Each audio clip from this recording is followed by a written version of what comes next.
ਵਾਹਿਗੁਰੂ ਜੀ ਕਾ ਖਾਲਸਾ, ਵਾਹਿਗੁਰੂ ਜੀ ਕੀ ਫਤਿਹ। ਸਤਿਕਾਰਯੋਗ ਸਾਧ ਸੰਗਤ ਜੀਓ,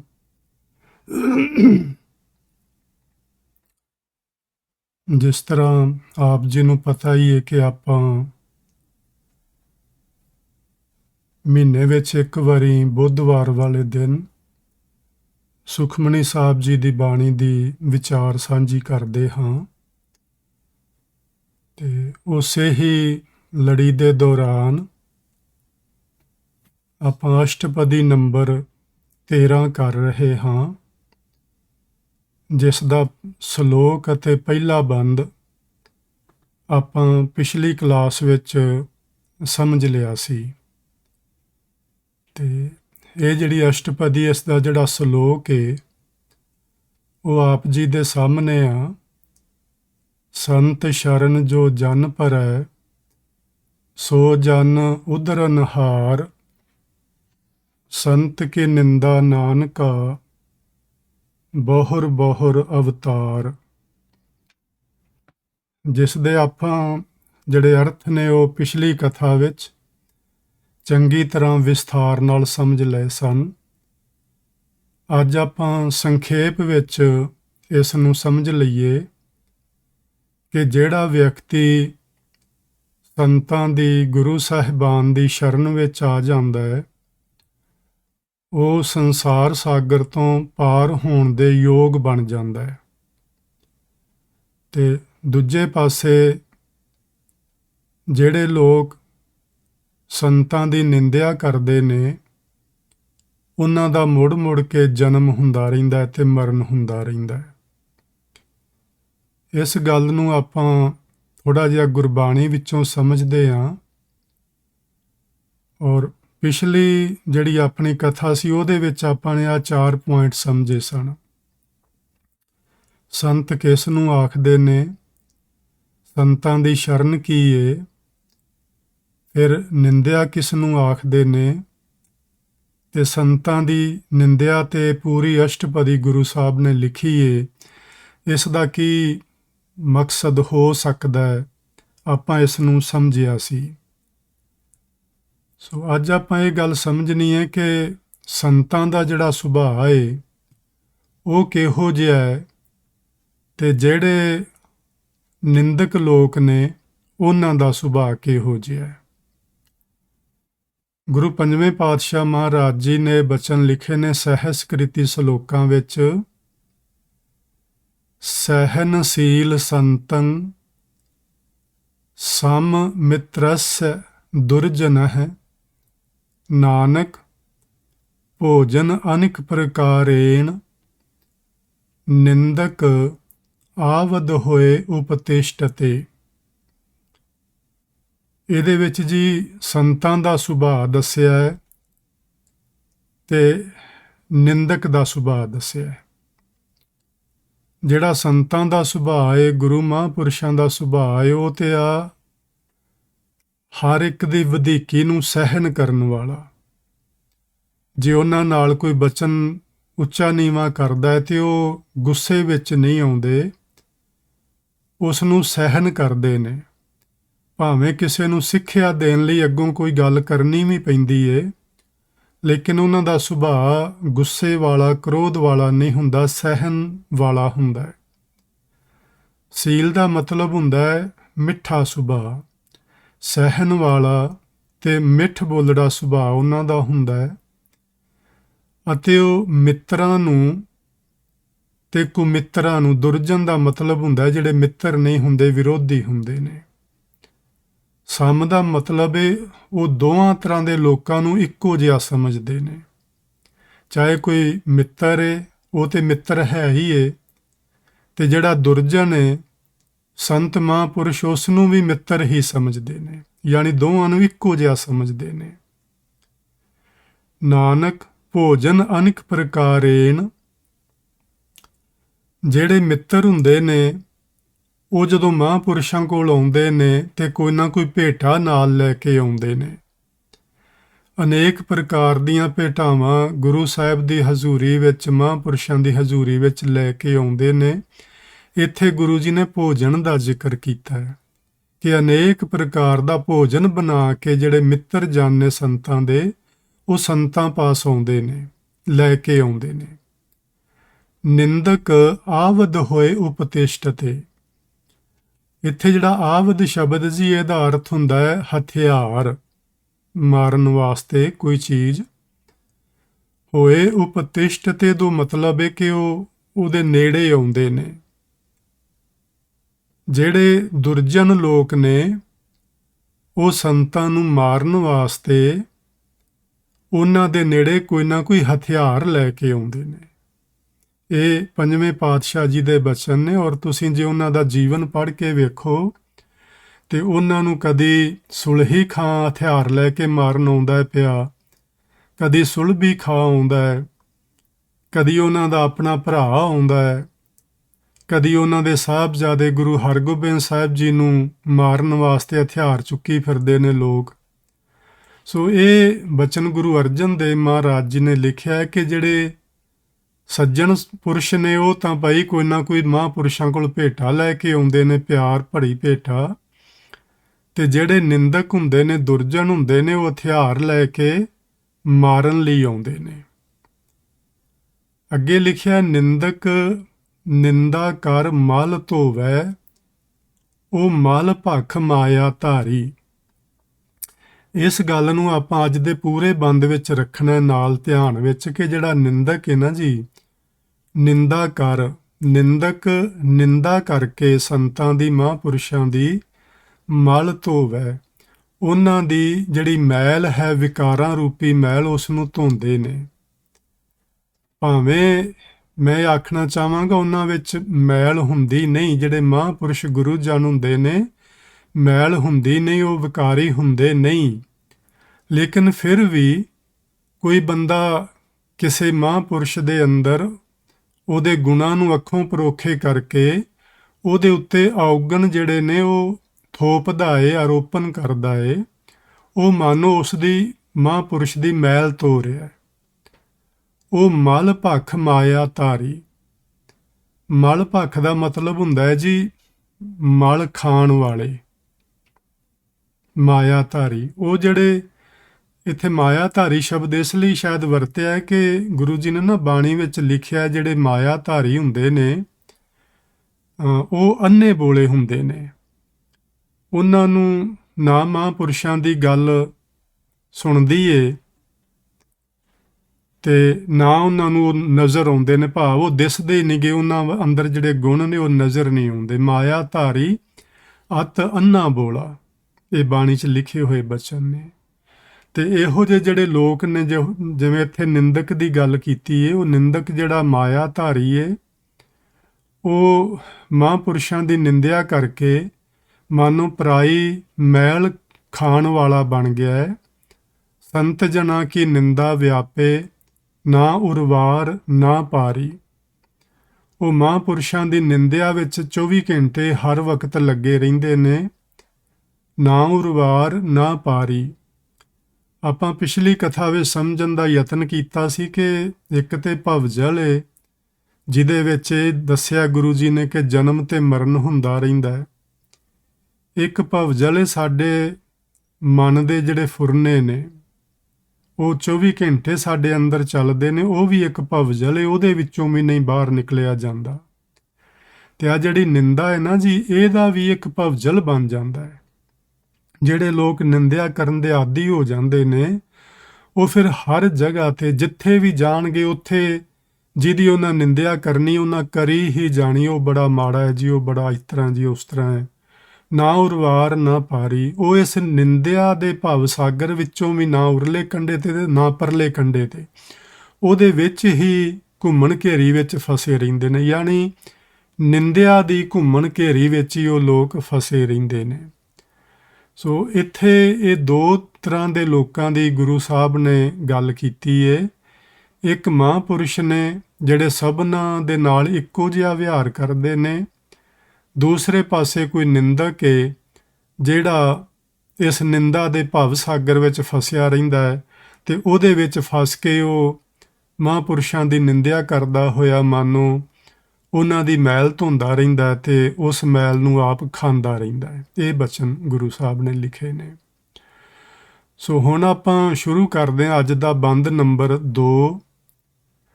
ਪਹਿਲੀਆਂ 2 ਪੰਕਤੀਆਂ ਜਿਹੜੀਆਂ ਉਹਦੇ 'ਚ ਲਿਖਿਆ ਗੁਰੂ ਜੀ ਨੇ, ਸੰਤ ਕੇ ਦੁਖਨ ਤੇ ਮੁਖ ਭਵੈ।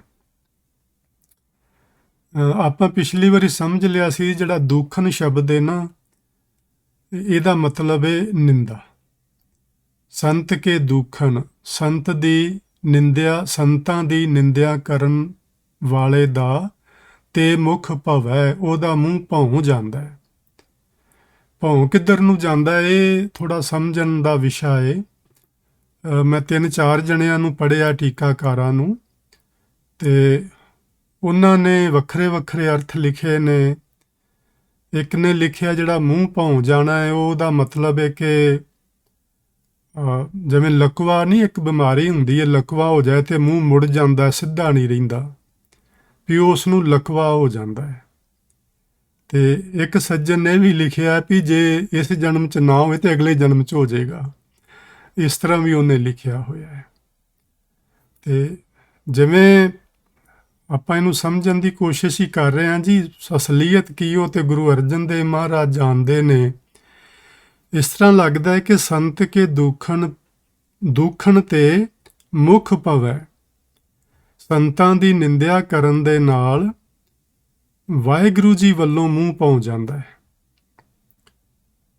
ਅਸੀਂ ਭੌਂ ਜਾਣ ਦਾ ਮਤਲਬ ਹੁੰਦਾ ਹੈ ਜੀ ਮੂੰਹ ਮੁੜ ਜਾਣਾ, ਦੂਜੇ ਪਾਸੇ ਨੂੰ ਮੂੰਹ ਦਾ ਮੁੜ ਜਾਣਾ। ਆਪਾਂ ਪਹਿਲਾਂ ਪੁਰਾਣੇ ਸਮੇਂ 'ਚ ਨਾ ਆਪਣੇ ਕੋਲੋਂ ਟੇਬਲ ਫੈਨ ਜੇ ਹੁੰਦੇ ਸਨ, ਘਰ 'ਚ ਲਾਏ ਹੁੰਦੇ ਸੀ, ਤੇ ਉਹ ਜਿਹਦੇ ਵੱਲ ਕਿਸੇ ਵੱਲ ਹਵਾ ਘੱਟ ਜਾਣੀ ਉਹਨੇ ਆਖਣਾ ਇਹਦਾ ਮੂੰਹ ਮਾੜਾ ਜਾਂ ਮੇਰੇ ਵੱਲ ਭਵਾ ਦਿਓ। ਇਹ ਭੌਣ ਦਾ ਮਤਲਬ ਹੁੰਦਾ ਮੁੜਨਾ, ਮੁੜ ਜਾਣਾ, ਮੂੰਹ ਦਾ ਮੁੜ ਜਾਣਾ। ਸੰਤ ਕੇ ਦੁਖਣ ਤੇ ਮੁਖ ਭਵੈ, ਸੰਤਾਂ ਦੇ ਨਿੰਦਕਾਂ ਦਾ ਜਿਹੜਾ ਮੂੰਹ ਹੈ ਉਹ ਨਿੰਦਿਆ ਕਰਨ ਦੇ ਕਾਰਨ ਪਰਮਾਤਮਾ ਵੱਲੋਂ ਭੌਂ ਜਾਂਦਾ ਹੈ, ਪਰਮਾਤਮਾ ਵੱਲੋਂ ਮੁੜ ਜਾਂਦਾ ਹੈ। ਉਹਨਾਂ ਦਾ ਮਨ ਫਿਰ ਸਿਮਰਨ ਵਿੱਚ ਨਹੀਂ ਲੱਗਦਾ, ਉਹਨਾਂ ਦਾ ਮਨ ਫਿਰ ਚੰਗਿਆਂ ਕਰਮਾਂ ਵੱਲ ਨਹੀਂ ਜਾਂਦਾ। ਉਹ ਹਰ ਵਕਤ ਫਿਰ ਕਿਸੇ ਨਾ ਕਿਸੇ ਤਰੀਕੇ ਨਾਲ, ਕਿਸੇ ਨਾ ਕਿਸੇ ਢੰਗ ਨਾਲ ਉਹ ਕਿਸੇ ਨਾ ਕਿਸੇ ਦੀ ਨਿੰਦਿਆ ਕਰਨ ਦਾ ਜਿਹੜਾ ਸਵਾਦ ਹੈ ਉਹ ਮਾਣਦੇ ਰਹਿੰਦੇ ਨੇ। ਤੇ ਆਪਾਂ ਉੱਤੇ ਸਮਝ ਲਿਆ ਕਿ ਉਹ ਮਲ ਖਾਂਦੇ ਨੇ ਜਿਹਦੀ ਉਹ ਕਰਦੇ ਨੇ ਨਿੰਦਿਆ। ਉਹਨਾਂ ਨੂੰ ਮਲ ਜਿਹੜੀ ਉਹ ਮਿੱਠੀ ਲੱਗਣ ਲੱਗ ਪੈਂਦੀ, ਉਹਨਾਂ ਨੂੰ ਉਹ ਵਿਕਾਰ ਮਿੱਠੇ ਲੱਗਣ ਲੱਗ ਪੈਂਦੇ ਨੇ, ਤੇ ਉਹ ਫਿਰ ਉਹ ਹੀ ਖਾਂਦੇ ਰਹਿੰਦੇ ਨੇ। ਸੰਤਨ ਕੈ ਦੁਖਣ ਕਾਗ ਜਿਉਂ ਲਵੈ, ਕਾਗ ਦਾ ਮਤਲਬ ਹੈ ਕਾਂ, ਤੇ ਲਵੈ ਦਾ ਮਤਲਬ ਹੈ ਲੌਂ ਕਰਨਾ। ਤੇ ਆਪਾਂ ਇਸ ਨੂੰ ਜੇ ਆਪਣੀ ਠੇਠ ਬੋਲੀ ਵਿੱਚ ਆਖੀਏ ਤੇ ਇਸ ਤਰ੍ਹਾਂ ਕਹਿੰਦੇ ਹਾਂ ਵੀ ਐਵੇਂ ਕਾਂ ਕਰੀ ਜਾਣਾ ਜਾਂ ਕਾਵਾਂ ਰੌਲੀ ਪਾਈ ਜਾਣਾ। ਜਦੋਂ ਕਈ ਵਾਰੀ ਹੁੰਦਾ ਆਪਾਂ ਵੇਖਿਆ ਕਿ ਬਹੁਤ ਸਾਰੇ ਲੋਕ ਇਕੱਠੇ ਬੋਲੀ ਜਾਂਦੇ ਹੋਣ ਤੇ ਉਹ ਗੱਲ ਕਿਸੇ ਦੀ ਵੀ ਨਾ ਸਮਝ ਆਉਂਦੀ ਹੋਵੇ, ਤੇ ਅਸੀਂ ਸੁਭਾਵਕ ਹੀ ਕਹਿ ਦਿੰਦੇ ਹਾਂ ਵੀ ਇੱਥੇ ਤੇ ਇਹਨਾਂ ਨੇ ਐਵੇਂ ਕਾਵਾਂ ਰੌਲੀ ਪਾਈ ਹੈ। ਇਹਦਾ ਮਤਲਬ ਹੁੰਦਾ ਹੈ ਕਿ ਉਹਨਾਂ ਦੀ ਗੱਲ ਦਾ ਕੋਈ ਅਰਥ ਨਹੀਂ, ਉਹ ਵਿਅਰਥ ਹੀ ਬੋਲੀ ਜਾ ਰਹੇ ਨੇ। ਇਸੇ ਤਰ੍ਹਾਂ ਸੰਤਨ ਕੈ ਦੁਖਣ, ਸੰਤਾਂ ਦੀ ਨਿੰਦਿਆ ਕਰਨ ਵਾਲੇ ਜਿਹੜੇ ਨੇ, ਨਿੰਦਿਆ ਦੇ ਕਾਰਨ ਇਸ ਤਰ੍ਹਾਂ ਵਿਅਰਥ ਹੀ ਬੋਲੀ ਜਾਂਦੇ ਨੇ ਜਿਵੇਂ ਕਾਂ ਹਮੇਸ਼ਾ ਕਾਂ ਕਰਦਾ ਹੀ ਰਹਿੰਦਾ ਹੈ। ਉਹਦੀ ਜਿਹੜੀ ਗੱਲ ਹੈ ਉਹਦਾ ਕੋਈ ਅਰਥ ਨਹੀਂ ਹੁੰਦਾ, ਬਸ ਉਹ ਬਿਨਾਂ ਹੀ ਵਜ੍ਹਾ ਤੋਂ ਕਾਂ ਕਰੀ ਜਾਣਾ ਉਹਦਾ ਸੁਭਾਅ ਬਣ ਜਾਂਦਾ ਹੈ। ਤੇ ਗੁਰੂ ਮਹਾਰਾਜ ਨੇ ਬਾਣੀ ਵਿੱਚ ਲਿਖਿਆ, ਸਾਕਤ ਕਾ ਬਕਣਾ ਇਉਂ ਜਾਣੋ ਜੈਸੇ ਪਵਨ ਚੁਲਾਈ। ਸਾਕਤ ਮੈਨੇ ਸ਼ਕਤੀ ਦਾ ਪੁਜਾਰੀ, ਤੇ ਸ਼ਕਤੀ ਦਾ ਪੁਜਾਰੀ ਦਾ ਮਤਲਬ ਹੈ ਮਾਇਆਧਾਰੀ, ਤੇ ਮਾਇਆਧਾਰੀ ਦਾ ਮਤਲਬ ਹੈ ਅੰਨਾ ਬੋਲਾ। ਜਿਹੜਾ ਇਸ ਤਰ੍ਹਾਂ ਦਾ ਅੰਨਾ ਬੋਲਾ ਸੰਤਾਂ ਮਹਾਂਪੁਰਸ਼ਾਂ ਦੀ ਨਿੰਦਿਆ ਕਰਨ ਵਾਲਾ ਬੰਦਾ ਹੈ, ਸਾਕਤ ਕਾ ਬਕਣਾ, ਉਹਦਾ ਬੋਲਣਾ ਇਉਂ ਜਾਣੋ, ਇਸ ਤਰ੍ਹਾਂ ਸਮਝੋ ਜੈਸੇ ਪਵਨ ਚੁਲਾਈ, ਜਿਵੇਂ ਪੌਣ ਦਾ ਬੁੱਲਾ ਆਇਆ ਤੇ ਗਾਂ ਲੰਘ ਗਿਆ। ਯਾਨੀ ਉਹਦੇ ਬੋਲੇ ਦਾ ਕੋਈ ਮਤਲਬ ਨਹੀਂ, ਉਹਦੇ ਬੋਲਣ ਦਾ ਕੋਈ ਅਰਥ ਨਹੀਂ, ਉਹ ਬਸ ਐਵੇਂ ਹਵਾ ਵਿੱਚ ਹੀ ਗੱਲਾਂ ਕਰਦਾ ਫਿਰਦਾ ਹੈ, ਜਾਂ ਇਸ ਤਰ੍ਹਾਂ ਆਖੀਏ ਹਵਾ 'ਚ ਹੀ ਤਲਵਾਰਾਂ ਮਾਰਦਾ ਫਿਰਦਾ ਹੈ। ਸੋ ਇਹ ਜਿਹੜਾ ਪਹਿਲੀਆਂ 2 ਪੰਕਤੀਆਂ ਨੇ ਉਹਨਾਂ ਵਿੱਚ ਗੁਰੂ ਸਾਹਿਬ ਨੇ ਸੰਤਾਂ ਦੀ ਨਿੰਦਿਆ ਕਰਨ ਵਾਲੇ ਨੂੰ ਕਾਂ ਦੇ ਸਮਾਨ ਦੱਸਿਆ ਹੈ। ਵੀ ਜਿਵੇਂ ਕਾਂ ਬਿਨਾਂ ਹੀ ਮਤਲਬ ਤੋਂ ਕਾਂ ਕਾਂ ਕਰੀ ਜਾਂਦਾ ਹੈ, ਇਸੇ ਤਰ੍ਹਾਂ ਉਹ ਲੋਕ ਵੀ ਵਿਅਰਥ ਹੀ ਬੋਲੀ ਜਾਂਦੇ ਨੇ, ਉਹਨਾਂ ਦੇ ਬੋਲਣ ਦਾ ਕੋਈ ਤੁੱਕ ਨਹੀਂ ਹੁੰਦਾ। ਤੇ ਦੂਜਾ ਦੱਸਿਆ ਹੈ ਕਿ ਨਿੰਦਿਆ ਕਰਨ ਵਾਲੇ ਦੇ ਜਿਹੜਾ ਮੂੰਹ ਹੈ ਉਹ ਰੱਬ ਵੱਲੋਂ ਭੌਂ ਜਾਂਦਾ ਹੈ, ਮੁੜ ਜਾਂਦਾ ਹੈ, ਉਹਦਾ ਜਿਹੜਾ ਮੂੰਹ ਹੈ ਆਪਣੇ ਮਨ ਵੱਲ ਹੋ ਜਾਂਦਾ ਹੈ। ਫਿਰ ਉਹ ਫਿਰ ਮਨ ਦੀਆਂ ਗੱਲਾਂ ਕਰਦਾ ਹੈ, ਉਹ ਫਿਰ ਰੱਬ ਦੇ ਸਿਮਰਨ ਵਿੱਚ ਨਹੀਂ ਜੁੜ ਸਕਦਾ, ਰੱਬ ਦੀ ਭਗਤੀ ਵਿੱਚ ਨਹੀਂ ਜੁੜ ਸਕਦਾ। ਸੋ ਜਿਹੜਾ ਅਗਲਾ ਬਚਨ ਹੈ ਉਹਦੇ 'ਚ ਗੁਰੂ ਜੀ ਨੇ ਲਿਖਿਆ, ਸੰਤਨ ਕੈ ਦੁਖਨ ਸਰਪ ਜੋਨ ਪਾਏ। ਇਹ ਜਿਹੜਾ ਸ਼ਬਦ ਬਾਰ-ਬਾਰ ਆਏਗਾ ਜੀ, ਸੰਤਨ ਜਾਂ ਸੰਤ। ਸੰਤ ਜਿਹੜਾ ਸ਼ਬਦ ਇੱਕ ਵਚਨ ਹੁੰਦਾ ਹੈ, ਲੇਕਿਨ ਜੇ ਇੱਕ ਵਚਨ ਹੋਵੇ ਤੇ ਸੰਤ ਦੇ ਤੱਤੇ ਥੱਲੇ ਨਾ ਔਂਕੜ ਆਉਣੀ ਹੁੰਦੀ ਹੈ, ਪਰ ਇਹਦੇ ਅੱਗੇ ਨਾ ਸ਼ਬਦ ਕੈ ਆ, ਕੈ ਦੇ ਕਾਰਨ ਇਹ ਔਂਕੜ ਲੱਥ ਜਾਂਦੀ ਹੁੰਦੀ ਹੈ। ਸੋ ਇਹਦਾ ਮਤਲਬ ਵੀ ਸੰਤਾਂ ਹੀ ਲੈਣਾ ਹੈ। ਤੇ ਸੰਤਨ ਸ਼ਬਦ ਜਿਹੜਾ ਇਹ ਸੰਤ ਦਾ ਬਹੁ ਵਚਨ ਹੁੰਦਾ ਹੈ। ਸੰਤਨ ਕੈ ਦੁਖਨ ਸਰਪ ਜੋਨ ਪਾਏ। ਸੰਤਾਂ ਦੀ ਨਿੰਦਿਆ ਕਰਨ ਵਾਲੇ ਨੂੰ ਪਰਮਾਤਮਾ ਵੱਲੋਂ ਸੱਪ ਦੀ ਜੋਨੀ ਵਿੱਚ ਪਾਇਆ ਜਾਂਦਾ ਹੈ।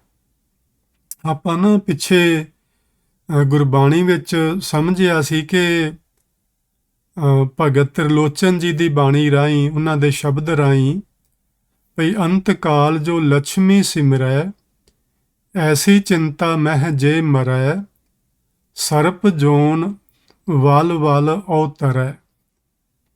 ਅਖੀਰਲੇ ਵੇਲੇ ਜੇ ਕੋਈ ਮਾਇਆ ਦਾ ਸਿਮਰਨ ਕਰਦਾ ਹੈ, ਮਾਇਆ ਨੂੰ ਚੇਤੇ ਕਰਦਾ ਹੈ, ਤੇ ਇਸੇ ਫਿਕਰ ਵਿੱਚ ਹੀ ਉਹਦੀ ਜਾਨ ਨਿਕਲ ਜਾਂਦੀ ਹੈ, ਮਾਇਆ ਦੇ ਫਿਕਰ ਵਿੱਚ ਹੀ, ਤੇ ਉਹ ਸੱਪ ਦੀ ਜੂਨੀ ਵਿੱਚ ਮੁੜ ਮੁੜ ਕੇ ਉਸ ਨੂੰ ਪਾਇਆ ਜਾਂਦਾ ਹੈ, ਸੱਪ ਦੀ ਜੂਨੀ ਵਿੱਚ ਪੈਂਦਾ ਹੈ। ਸੋ ਅੱਜ ਇਹ ਜਿਹੜਾ ਬਚਨ ਹੈ ਗੁਰੂ ਅਰਜਨ ਦੇਵ ਮਹਾਰਾਜ ਜੀ ਦਾ, ਉਹਨੂੰ ਆਪਾਂ ਇਹਦੇ ਨਾਲ ਹੋਰ ਜੋੜ ਕੇ ਰੱਖਣਾ, ਧਿਆਨ ਵਿੱਚ ਰੱਖਣਾ ਹੈ ਕਿ ਕੇਵਲ ਮਾਇਆ ਦਾ ਸਿਮਰਨ ਕਰਨ ਵਾਲਾ ਜਾਂ ਮਾਇਆ ਦੀ ਚਿੰਤਾ ਕਰਨ ਵਾਲਾ ਹੀ ਸੱਪ ਦੀ ਜੂਨੀ 'ਚ ਨਹੀਂ ਜਾਂਦਾ, ਸਗੋਂ ਸੰਤਾਂ ਦੀ ਨਿੰਦਿਆ ਕਰਨ ਵਾਲੇ ਵੀ ਸੱਪ ਦੀ ਜੂਨੀ ਵਿੱਚ ਚਲੇ ਜਾਂਦੇ ਨੇ। ਇੱਥੇ ਬੜਾ ਸਪਸ਼ਟ ਹੈ।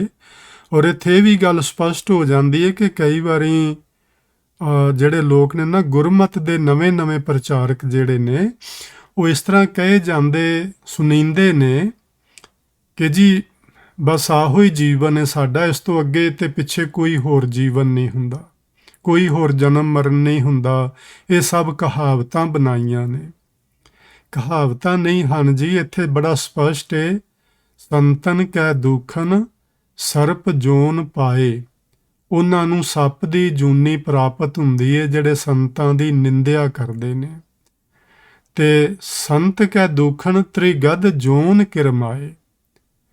ਤ੍ਰਿਗਦ ਦਾ ਮਤਲਬ ਹੁੰਦਾ ਹੈ ਜੀ ਟੇਢੀਆਂ ਚੱਲਣ ਵਾਲੀਆਂ ਜੂਨੀਆਂ। ਜਿਵੇਂ ਸੱਪ ਨਹੀਂ ਟੇਢਾ ਜ਼ਮੀਨ ਤੇ ਟੇਢਾ ਹੋ ਕੇ ਚੱਲਦਾ ਹੈ, ਇਸ ਤਰ੍ਹਾਂ ਹੋਰ ਬਹੁਤ ਸਾਰੇ ਜਾਨਵਰ ਨੇ ਜਿਹੜੇ ਜ਼ਮੀਨ ਉੱਤੇ ਆਪਣੇ ਪੇਟ ਭਰਨੇ ਹੋ ਕੇ ਇਸ ਤਰ੍ਹਾਂ ਚੱਲਦੇ ਨੇ, ਪੇਟ ਨੂੰ ਕਸਰਦੇ ਹੋਏ ਜ਼ਮੀਨ ਨਾਲ। ਉਹਨਾਂ ਸਾਰੀਆਂ ਜੂਨੀਆਂ ਨੂੰ ਤ੍ਰਿਗਦ ਜੂਨੀਆਂ ਆਖਦੇ ਨੇ। ਤੇ ਸੰਤਾਂ ਦੀ ਨਿੰਦਿਆ ਕਰਨ ਵਾਲੇ ਉਸ ਨਿੰਦਿਆ ਦੇ ਕਾਰਨ ਉਹਨਾਂ ਟੇਢੀਆਂ ਹੋ ਕੇ ਚੱਲਣ ਵਾਲੀਆਂ ਜੂਨੀਆਂ ਵਿੱਚ ਪੈ ਜਾਂਦੇ ਨੇ। ਤੇ ਕਿਰਮਾਏ ਤੋਂ ਭਾਵ ਹੁੰਦਾ ਹੈ ਕਿਰਮ, ਛੋਟੇ ਛੋਟੇ ਕਿਰਮਾਂ ਦਾ ਬਣ ਜਾਣਾ। ਉਹਨਾਂ ਜੂਨੀਆਂ ਵਿੱਚ ਵੀ ਪੈਂਦੇ ਨੇ ਤੇ ਉਹ ਕਿਰਮ ਵੀ ਬਣਦੇ ਨੇ। ਤੁਸੀਂ ਕਈ ਵਾਰੀ ਵੇਖਿਆ ਹੋਣਾ ਹੈ ਕਿ ਜਦੋਂ ਕਿਸੇ ਜੀਵ ਦਾ ਜਿਹੜਾ ਜ਼ਖਮ ਹੈ ਸਰੀਰ ਉੱਤੇ ਕੋਈ ਹੋਵੇ, ਕਿਸੇ ਪਸ਼ੂ ਨੂੰ ਵੇਖਿਆ ਹੋਏਗਾ, ਮੈਂ ਤੇ ਇੱਕ ਆਦਮੀ ਨੂੰ ਵੀ ਵੇਖਿਆ ਜਿਹਦੇ ਸਰੀਰ ਤੇ ਜ਼ਖਮ ਹੋਇਆ ਸੀ। ਤੇ ਉਦੋਂ ਪੁਰਾਣੇ ਸਮੇਂ 'ਚ ਨਾ ਇਸ ਤਰ੍ਹਾਂ ਇਲਾਜ ਵਗੈਰਾ ਇੰਨੇ ਜ਼ਿਆਦਾ ਪਿੰਡਾਂ 'ਚ ਨਹੀਂ ਸੀ ਹੁੰਦੇ, ਸ਼ਹਿਰਾਂ 'ਚ ਤੇ ਹੁੰਦੇ ਹੀ ਸਨ। ਤੇ ਉਹ ਵਿਚਾਰਾ ਘਰੇ ਹੀ ਪਿਆ ਰਿਹਾ ਤੇ ਉਹਦੇ ਇੱਥੇ ਪੱਟ ਤੇ ਬਹੁਤ ਵੱਡਾ ਜ਼ਖਮ ਸੀ, ਉਹਦੇ 'ਚ ਕੀੜੇ ਪੈ ਗਏ ਸਨ, ਉਹ ਤੁਰੇ ਫਿਰਦੇ ਨਜ਼ਰ ਆਉਂਦੇ ਸਨ ਕੀੜੇ। ਤੇ ਫਿਰ ਸਾਡੇ ਗੁਆਂਢੀ ਸਾਰੇ ਉਹਨੂੰ ਚੁੱਕ ਚੱਕ ਕੇ ਵਿਚਾਰੇ ਨੂੰ ਸ਼ਹਿਰ ਲੈ ਕੇ ਗਏ। ਸੋ ਜੋਨ ਕਿਰਮਾਏ ਤੋਂ ਮਤਲਬ ਇਹ ਆ ਕਿ ਛੋਟੇ ਛੋਟੇ ਕਿਰਮ ਬਣ ਕੇ ਉਹੋ ਜਿਹੇ ਜ਼ਖਮਾਂ ਵਿੱਚ ਉਹਨਾਂ ਨੂੰ ਪਾਇਆ ਜਾਂਦਾ ਹੈ। ਸੋ ਨਿੰਦਿਆ ਕਿੰਨੀ ਮਾੜੀ ਚੀਜ਼ ਹੋ ਸਕਦੀ ਹੈ, ਆਪਾਂ ਇਹਨਾਂ ਚੀਜ਼ਾਂ ਤੋਂ ਸਮਝਣਾ ਹੈ, ਇਹ ਗੱਲ ਸਮਝਣੀ ਹੈ। ਮੈਂ ਪਿਛਲੀ ਵਾਰੀ ਆਪ ਜੀ ਨੂੰ ਬੇਨਤੀ ਕੀਤੀ ਸੀ ਕਿ ਆਪਾਂ ਇਹ ਜਿਹੜੇ 8 ਬੰਦ ਨੇ ਜੀ, 7 ਬੰਦ ਜਿਹੜੇ ਨੇ ਉਹ ਨਿੰਦਿਆ ਉੱਤੇ ਹੀ ਨੇ। 8ਵਾਂ ਬੰਦ ਵਾਹਿਗੁਰੂ ਜੀ ਦੀ ਸਿਫਤ ਵਿੱਚ ਗੁਰੂ ਮਹਾਰਾਜ ਨੇ ਲਿਖਿਆ ਹੈ, ਤੇ ਉਹ 7 ਬੰਦ ਜਿਹੜੇ ਨੇ ਨਿੰਦਿਆ ਉੱਤੇ ਹੀ ਨੇ। ਤੇ ਆਪਾਂ ਇਸ ਨੂੰ ਨਾ ਬੜੀ ਚੰਗੀ ਤਰ੍ਹਾਂ ਸਮਝ ਲੈਣਾ ਹੈ ਤੇ ਆਪਣੇ ਮਨ ਵਿੱਚ ਵਸਾ ਲੈਣਾ ਹੈ ਕਿ ਕਿਸੇ ਦੀ ਨਿੰਦਿਆ ਨਹੀਂ ਕਰਨੀ। ਔਰ ਆਪਾਂ ਇਹ ਵੀ ਗੱਲ ਸਮਝੀ ਸੀ ਕਿ ਕੁਝ ਸੱਚ ਬੋਲਣਾ ਪਵੇ ਤੇ ਉਸ ਤੋਂ ਗੁਰੇਜ਼ ਵੀ ਨਹੀਂ ਕਰਨਾ, ਤੇ ਸੱਚ ਵੀ ਬੋਲਣਾ ਹੈ ਤੇ ਉਹ ਜਿਹਦੀ ਗੱਲ ਹੈ ਉਹਦੇ ਮੂੰਹ ਤੇ ਬੋਲਿਆ ਜਾਏ ਤੇ ਜ਼ਿਆਦਾ ਚੰਗਾ ਹੈ। ਅੱਗੇ ਪਿੱਛੇ ਗੱਲਾਂ ਕਰਨ ਦੀ ਬਜਾਏ ਅਸੀਂ ਜੋ ਵੀ ਕਹਿਣਾ ਹੈ ਅਗਲੇ ਦੇ ਮੂੰਹ ਤੇ ਆਖੀਏ, ਭਾਈ ਤੇਰੇ ਵਿੱਚ ਮੈਨੂੰ ਆਹ ਘਾਟ ਨਜ਼ਰ ਆ ਰਹੀ, ਜਾਂ ਜੋ ਵੀ ਇਹ ਸੱਚ ਬੋਲਣਾ ਹੈ, ਜੋ ਵੀ ਉਹਨੂੰ ਆਖਣਾ ਆਪਾਂ ਉਹਦੇ ਸਾਹਮਣੇ ਆਖੀਏ। ਇਹ ਆਪਾਂ ਹੁਣ ਆਪਣਾ ਸੁਭਾਅ ਬਣਾਈਏ। ਅੱਗੇ ਆਪਾਂ ਨਾ ਦੂਜਿਆਂ ਦੀਆਂ ਗੱਲਾਂ ਕਰ ਲੈਂਦੇ ਹੁੰਦੇ ਆ, ਮੈਂ ਵੀ ਕਰ ਲੈਂਦਾ, ਤੁਸੀਂ ਵੀ ਸਾਰੇ ਕਰ ਲੈਂਦੇ ਹੋਵੋਗੇ, ਪਤਾ ਨਹੀਂ ਮੈਨੂੰ। ਲੇਕਿਨ ਜਿਵੇਂ ਸਾਰੀ ਲੋਕਾਂ ਦਾ ਸੁਭਾਅ ਹੀ ਹੈ ਕਿਸੇ ਦੀ ਕੰਡ ਪਿੱਛੇ ਦੂਜਿਆਂ ਦੀਆਂ ਗੱਲਾਂ ਕਰਨੀਆਂ, ਤੇ ਉਹ ਆਪਾਂ ਹੁਣ ਆਪਣਾ ਨਾ ਮਨ ਬਦਲ ਲਈਏ ਕਿ ਬਈ ਜੇ ਕੋਈ ਗੱਲ ਕਰੇ ਵੀ ਆ ਕੇ ਕਿਸੇ ਦੀ, ਤੇ ਉਸ ਨੂੰ ਆਖਣਾ ਵੀ ਜਦੋਂ ਆਪਾਂ ਇਕੱਠੇ ਹੋਵਾਂਗੇ ਉਸ ਬੰਦੇ ਦੇ ਨਾਲ, ਆਪਾਂ ਉਹਦੀਆਂ ਗੱਲਾਂ ਉਦੋਂ ਕਰਾਂਗੇ, ਹੁਣ ਆਪਾਂ ਆਪਣੀਆਂ ਕਰੀਏ। ਇਸ ਤਰ੍ਹਾਂ ਦਾ ਆਪਾਂ ਸੁਭਾਅ ਬਣਾਈਏ। ਵੇਖੋ ਇਸ ਨਿੰਦਿਆ ਕਿੰਨੀ ਮਾੜੀ ਗੁਰੂ ਅਰਜਨ ਦੇਵ ਮਹਾਰਾਜ ਦੱਸਦੇ ਨੇ ਵੀ ਇੱਕ ਤੇ ਉਹ ਸੱਪਾਂ ਦੀ ਜੂਨੀ ਚਲਾ ਜਾਂਦਾ ਹੈ, ਇੱਕ ਉਹ ਜਿਵੇਂ ਟੇਢੀਆਂ ਜੂਨੀਆਂ ਜਿਹੜੀਆਂ ਜ਼ਮੀਨ ਤੇ ਖਿੱਚ ਕੇ ਆਪਣੇ ਪੇਟ ਨੂੰ ਚੱਲਦੀਆਂ ਉਹਨਾਂ ਜੂਨੀਆਂ 'ਚ ਪੈ ਜਾਂਦਾ ਹੈ। ਫਿਰ ਜਿਹੜੇ ਪਸ਼ੂਆਂ ਪੰਛੀਆਂ ਦੇ ਜ਼ਖਮਾਂ ਵਿੱਚ ਕਿਰਮ ਪੈ ਜਾਂਦੇ ਨੇ, ਉਹ ਕਿਰਮ ਬਣ ਜਾਂਦਾ ਹੈ ਬੰਦਾ। ਤੇ ਇਹੋ ਜਿਹੀ ਚੀਜ਼ਾਂ ਅਸੀਂ ਕਿਉਂ ਬਣੀਆਂ ਜਦੋਂ ਸਾਨੂੰ ਗੁਰੂ ਅਰਜਨ ਦੇਵ ਮਹਾਰਾਜ ਗਿਆਨ ਦੇ ਰਹੇ ਨੇ, ਸਾਨੂੰ ਸਮਝਾ ਰਹੇ ਨੇ, ਤੇ ਆਪਾਂ ਇਹਨਾਂ ਗੱਲਾਂ ਨੂੰ ਸਮਝ ਕੇ ਤੇ ਹਿਰਦੇ ਵਿੱਚ ਵਸਾਉਣਾ ਹੈ। ਅੱਗੇ ਆਖਦੇ ਨੇ, ਸੰਤਨ ਕੈ ਦੂਖਣ ਤ੍ਰਿਸ਼ਨਾ ਮਹਿ ਜਲੈ। ਤ੍ਰਿਸ਼ਨਾ ਜਿਹੜੀ ਹੈ ਨਾ ਜੀ, ਇਹ ਇੱਕ ਤਰ੍ਹਾਂ ਨਾਲ ਸਾਡੇ ਅੰਦਰ ਧੁਖਦਾ ਹੋਇਆ ਧੂੰਆਂ ਹੈ। ਇੱਕ ਤੇ ਬਲਦੀ ਹੋਈ ਅੱਗ ਹੁੰਦੀ ਹੈ ਨਾ ਜੀ, ਜਿਹੜੀ ਬਲ ਜਾਏ ਤੇ ਬਾਲਣ ਖਤਮ ਹੋ ਜਾਏ ਤੇ ਬੁੱਝ ਜਾਂਦੀ ਹੈ। ਜਿਹੜਾ ਧੁਖਦਾ ਹੋਇਆ ਧੂੰਆਂ ਹੈ ਨਾ, ਇਹ ਬੜਾ ਖਤਰਨਾਕ ਹੁੰਦਾ ਹੈ। ਨਾ ਤੇ ਸ਼ਾਂਤ ਹੁੰਦਾ ਹੈ ਤੇ ਨਾ ਸੁੱਖ ਦਾ ਸਾਹ ਆਉਣ ਦਿੰਦਾ ਹੈ। ਜਿਹੜਾ ਧੁਖਦਾ ਧੂੰਆਂ ਹੈ, ਇਹ ਤ੍ਰਿਸ਼ਨਾ ਇਸ ਤਰ੍ਹਾਂ ਦੀ ਅੱਗ ਹੈ ਜਿਹੜੀ ਧੁਖਦੀ ਰਹਿੰਦੀ ਅੰਦਰ ਹਰ ਵਕਤ, ਨਾ ਇਹ ਬੁਝਦੀ ਹੈ ਤੇ ਨਾ ਇਹ ਬਲ ਕੇ ਖਤਮ ਹੁੰਦੀ ਹੈ। ਗੁਰੂ ਸਾਹਿਬ ਨੇ ਨਾ ਬਾਣੀ ਵਿੱਚ 4 ਨਦੀਆਂ ਲਿਖੀਆਂ ਨੇ ਜੀ, ਜਿਹੜੀਆਂ ਅੱਗ ਦੀਆਂ।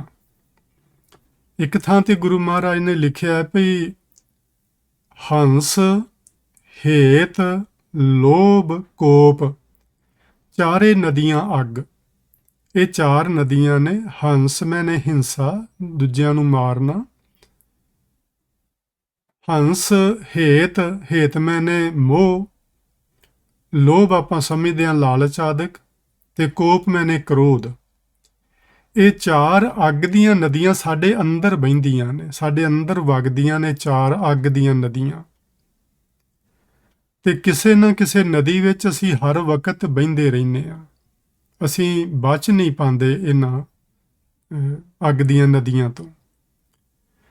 ਗੁਰੂ ਤੀਜੇ ਪਾਤਸ਼ਾਹ ਨੇ ਲਿਖਿਆ 4 ਨਦੀਆਂ ਅਗਨੀ ਤਨ ਚਾਰੇ। ਇਹ 4 ਨਦੀਆਂ ਨੇ ਹੰਸ, ਹੇਤ, ਲੋਭ, ਕੋਪ। ਅਗਨੀ ਦੀਆਂ 4 ਨਦੀਆਂ ਨੇ, ਤਨ ਚਾਰੇ, ਤੇ ਸਾਡੇ ਸਰੀਰ ਵਿੱਚ ਇਹ 4 ਹੀ ਰਹਿੰਦੀਆਂ ਨੇ। ਤ੍ਰਿਸ਼ਨਾ ਜਲਤ ਜਲੇ ਅਹੰਕਾਰੇ। ਇਹਨਾਂ ਦੇ ਪ੍ਰਭਾਵ ਕਾਰਨ ਅਸੀਂ ਤ੍ਰਿਸ਼ਨਾ ਦੀ ਅੱਗ ਵਿੱਚ ਸੜਦੇ ਰਹਿੰਦੇ ਹਾਂ ਤੇ ਸਾਡੇ ਅੰਦਰ ਹੰਕਾਰ ਬਣਿਆ ਰਹਿੰਦਾ ਹੈ। ਕਿਸੇ ਨਾ ਕਿਸੇ ਵਸਤੂ ਦਾ, ਕਿਸੇ ਨਾ ਕਿਸੇ ਆਪਣੇ ਗੁਣ ਦਾ, ਕਿਸੇ ਨਾ ਕਿਸੇ ਆਪਣੀ ਪ੍ਰਾਪਤੀ ਦਾ ਹੰਕਾਰ ਬਣਿਆ ਰਹਿੰਦਾ ਹੈ ਤੇ ਤ੍ਰਿਸ਼ਨਾ ਬਣੀ ਰਹਿੰਦੀ ਹੈ ਹੋਰ ਸਾਜੋ ਸਮਾਨ ਇਕੱਠਿਆਂ ਕਰਨ ਦੀ। ਤੇ ਇਹਦੇ ਵਿੱਚ ਹੀ ਬੰਦਾ ਸੜਦਾ ਰਹਿੰਦਾ ਹੈ। ਸੰਤਨ ਕੈ ਦੁਖਨ ਤ੍ਰਿਸ਼ਨਾ ਮੈਂ ਜਲੈ। ਜਿਹੜੇ ਸੰਤਾਂ ਦੀ ਨਿੰਦਿਆ ਕਰਦੇ ਨੇ, ਉਹ ਨਿੰਦਿਆ ਕਰਨ ਦੇ ਕਾਰਨ ਤ੍ਰਿਸ਼ਨਾ ਦੀ ਅੱਗ ਵਿੱਚ ਸੜਦੇ ਰਹਿੰਦੇ ਨੇ। ਉਹ ਅੱਗ ਅੰਦਰ ਹਮੇਸ਼ਾ ਹੀ ਧੁਖਦੀ ਰਹਿੰਦੀ ਹੈ। ਗੁਰੂ ਜੀ ਨੇ ਆਖਿਆ, ਗੁਰ ਰਾਖੇ ਵਡਭਾਗੀ ਧਾਰੇ, ਜਨ ਨਾਨਕ ਉਰ ਹਰ ਅੰਮ੍ਰਿਤ ਧਾਰੇ। ਗੁਰੂ ਮਹਾਰਾਜ ਨੇ ਉਹਨਾਂ ਦੀ ਰੱਖਿਆ ਕੀਤੀ। ਉਹਨਾਂ ਵੱਡਿਆਂ ਭਾਗਾਂ ਵਾਲਿਆਂ ਨੂੰ ਇਸ 4 ਨਦੀਆਂ ਵਿੱਚੋਂ ਪਾਰ ਕਰ ਦਿੱਤਾ ਤੇ ਉਹਨਾਂ ਸੇਵਕਾਂ ਨੇ ਵਾਹਿਗੁਰੂ ਜੀ ਦੇ ਅੰਮ੍ਰਿਤ ਰੂਪ ਨਾਮ ਨੂੰ ਆਪਣੇ ਹਿਰਦੇ ਵਿੱਚ ਧਾਰਨ ਕਰੀ ਰੱਖਿਆ। ਸੋ ਇਹ ਬਚਨ ਸਾਨੂੰ ਗੁਰੂ ਜੀ ਨੇ ਸਮਝਾਏ ਨੇ ਵੀ ਇਸ ਤ੍ਰਿਸ਼ਨਾ ਦੀ ਅੱਗ ਤੋਂ ਬਚਣ ਲਈ ਸਾਨੂੰ ਚਾਹੀਦਾ ਕਿ ਅਸੀਂ ਪ੍ਰਭੂ ਦੇ ਅੰਮ੍ਰਿਤ ਨਾਮ ਨੂੰ ਆਪਣੇ ਮੈਨੇ ਹੁੰਦਾ ਜੀ ਹਿਰਦੇ ਵਿੱਚ ਧਾਰਨ ਕਰੀ ਰੱਖੀਏ ਹਰ ਵਕਤ।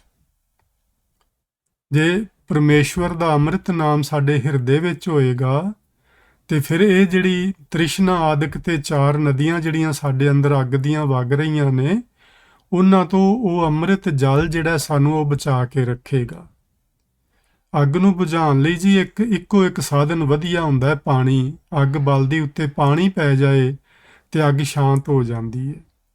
ਇਹ ਜਿਹੜੀ ਸਾਡੇ ਅੰਦਰ ਤ੍ਰਿਸ਼ਨਾ ਦੀ ਅੱਗ ਬਲਦੀ ਏ, ਇਹਦੇ ਉੱਤੇ ਜੇ ਪਰਮੇਸ਼ਵਰ ਦੇ ਨਾਮ ਰੂਪ ਅੰਮ੍ਰਿਤ ਨੂੰ ਪਾ ਦਿੱਤਾ ਜਾਏ, ਅੰਮ੍ਰਿਤ ਰੂਪ ਜਲ ਨੂੰ ਪਾ ਦਿੱਤਾ ਜਾਏ, ਤੇ ਸਾਡੀ ਅੰਦਰਲੀ ਇਹ ਜਿਹੜੀ ਤ੍ਰਿਸ਼ਨਾ ਦੀ ਅੱਗ ਏ ਇਹ ਬੁਝ ਸਕਦੀ ਏ।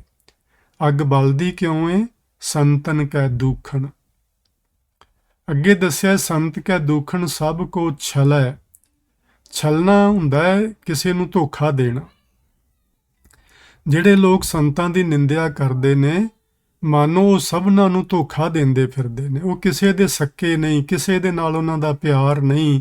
ਸਿਰਫ ਤੇ ਸਿਰਫ ਉਹਨਾਂ ਦੇ ਅੰਦਰ ਜਿਹੜੀ ਤ੍ਰਿਸ਼ਨਾ ਦੀ ਅੱਗ ਏ, ਉਸ ਅੱਗ ਦੀ ਪੂਰਤੀ ਵਾਸਤੇ, ਯਾਨੀ ਮੈਂ ਉਹ ਵੀ ਇਕੱਠਾ ਕਰ ਲਾਂ, ਆਹ ਵੀ ਕਰ ਲਵਾਂ, ਉਹਦੀ ਪੂਰਤੀ ਵਾਸਤੇ ਸਭਨਾਂ ਨਾਲ ਠੱਗੀਆਂ ਮਾਰਦੇ ਫਿਰਦੇ ਨੇ, ਧੋਖਾ ਕਰਦੇ ਫਿਰਦੇ ਨੇ, ਸਭਨਾਂ ਨੂੰ ਛਲਦੇ ਫਿਰਦੇ ਨੇ।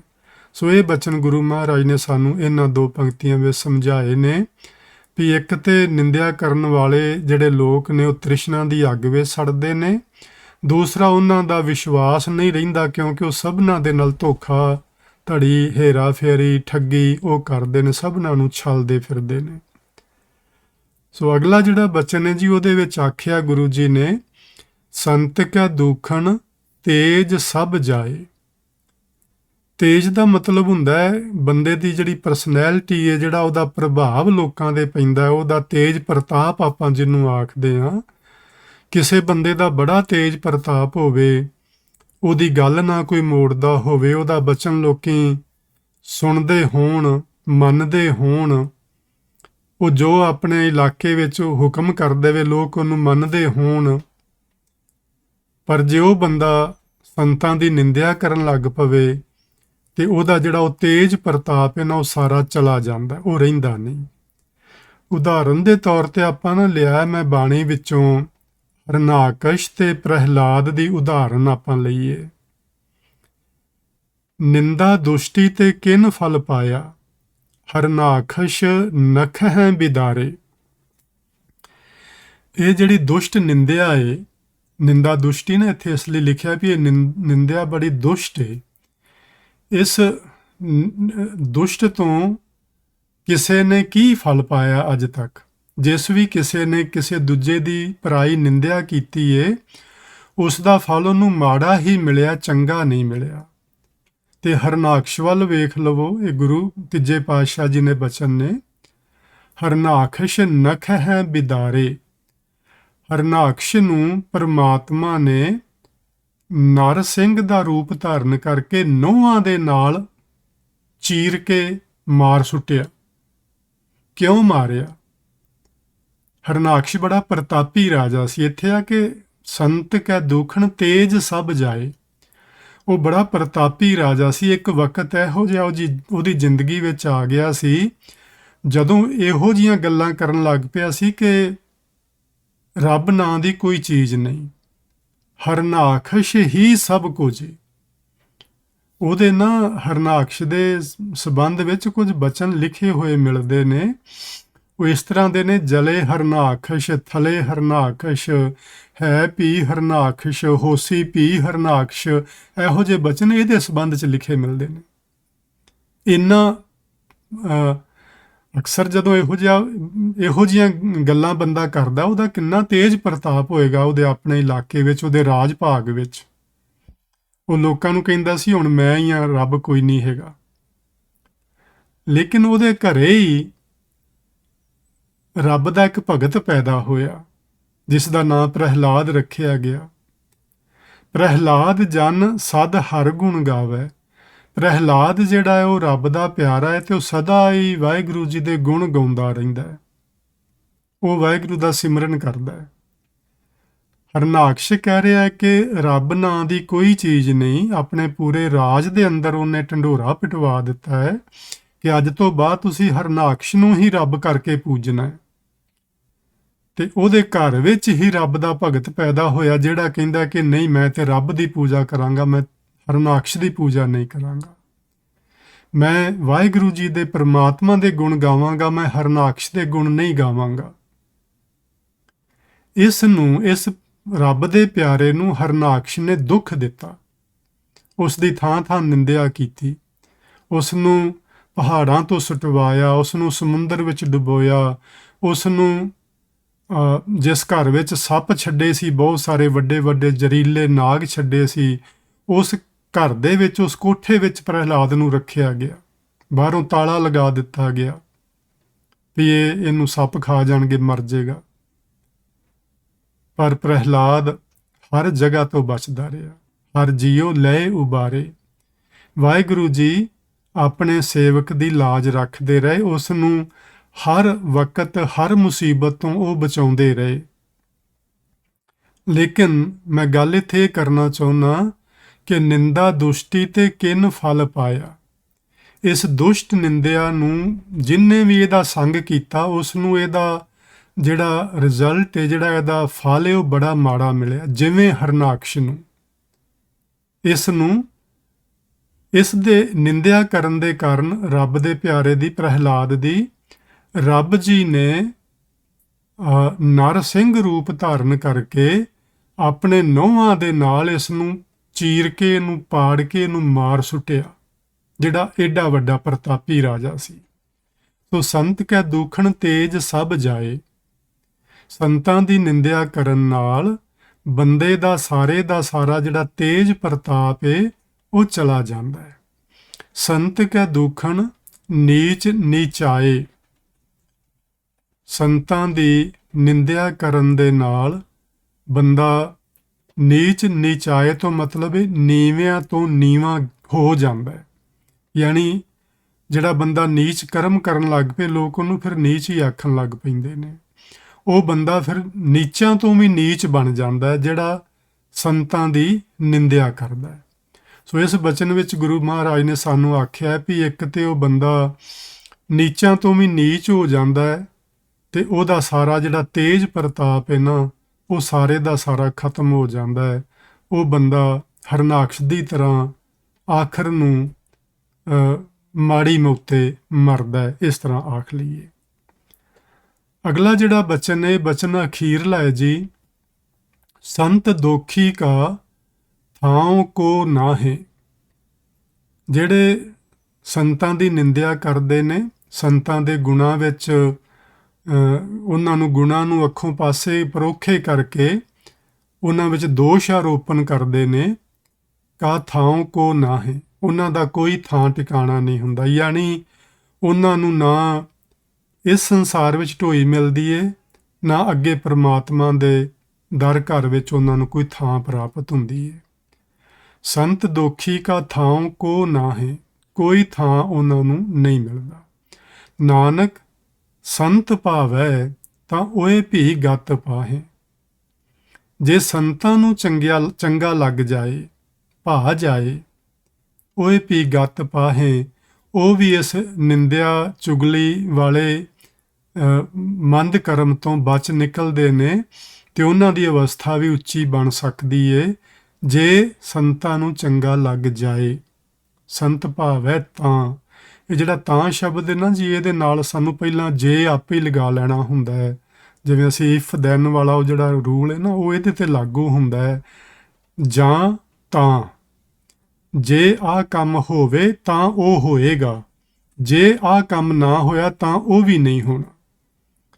ਜੇ ਨਿੰਦਾ ਕਰਾਂਗੇ ਤੇ ਮਾੜੀ ਮੌਤ ਮਰਾਂਗੇ, ਜੇ ਨਿੰਦਾ ਤੋਂ ਬਚ ਜਾਵਾਂਗੇ ਤਾਂ ਵਾਹਿਗੁਰੂ ਜੀ ਰੱਖ ਲੈਣਗੇ। ਇਹ ਜਾਂ ਤੇ ਤਾਂ ਦਾ ਇਹ ਨਿਯਮ ਹੁੰਦਾ ਹੈ।